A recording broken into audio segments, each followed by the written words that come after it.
Kita lanjutkan ya terkait dengan zalir ya yang terakhir, yaitu tentang patologi,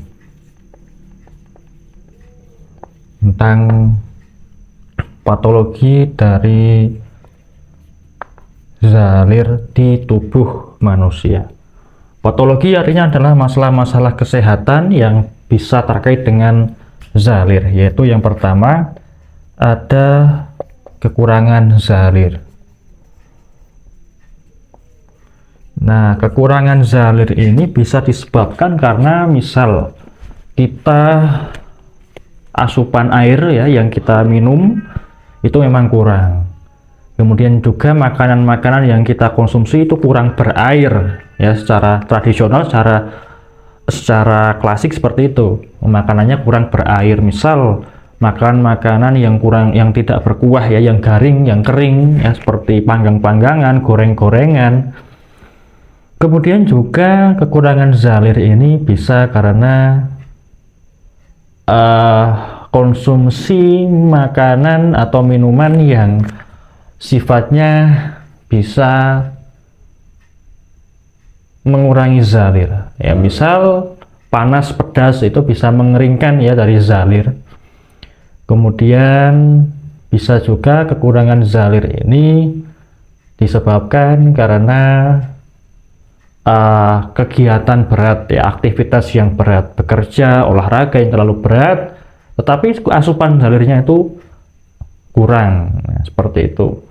Kemudian kekurangan zalir bisa juga karena keringat yang keluar terlalu banyak. Kemudian bisa karena muntah ya, itu kan pengeluaran zalir ya, jadi zalirnya itu keluar ya, pengeluaran zalir ya. Kemudian bisa karena diare ya, diarenya itu fesesnya itu banyak airnya ya. Kemudian juga bisa disebabkan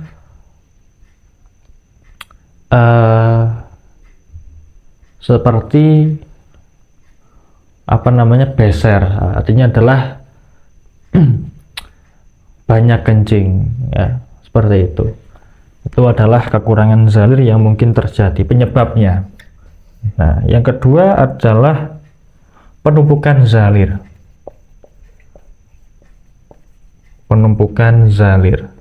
Nah, zalir ini menumpuk di dalam tubuh, bisa jadi yang namanya edema. Edema itu bengkak air.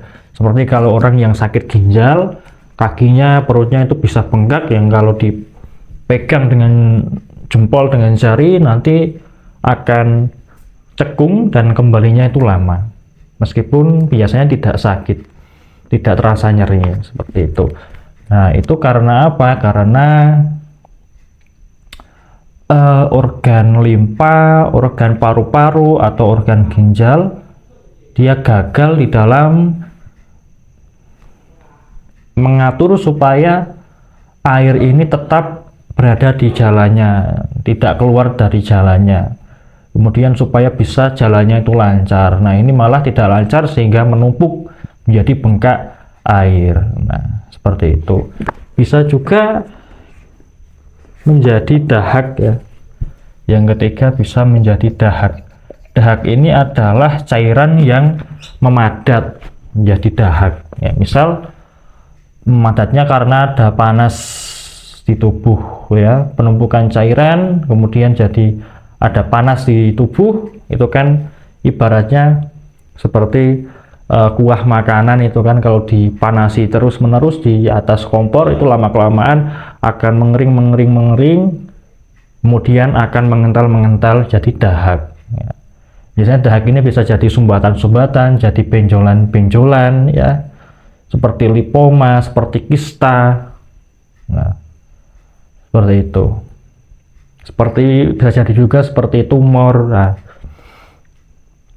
itu yang bisa terjadi terkait dengan masalah-masalah kesehatan berkaitan dengan zalir atau cairan tubuh. Ini adalah pembahasan secara singkat ya, baru pengenalan, karena pembahasan yang lebih lengkap nanti akan ada di pembahasan di bab-bab yang selanjutnya. Nah, seperti itu. Oke, kita cukupkan Kita lanjutkan pada video yang selanjutnya.